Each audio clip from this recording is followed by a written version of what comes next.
Hey guys, it's Nick with Log Masters Restorations in beautiful Hannibal, Missouri.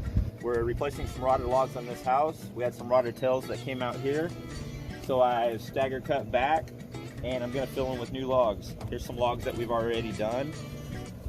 We rebuilt this corner, this face anyway. We have butt and pass corners, so that means this log will butt, this log will pass. This log will butt, and this log will pass. So it alternates corners, kind of a something like that on the end. So we saw a lot of rotted logs here. Basically these four here were rotted. This notch one over the window was pretty bad rotted. So after we get this done, we're going to put some backer rod in all these areas, which is a closed cell foam that won't absorb water. We'll tuck it right back in past the face. We'll put a nice bead of caulk from Permachink Energy Seal over these spots and get it all sealed in real nice.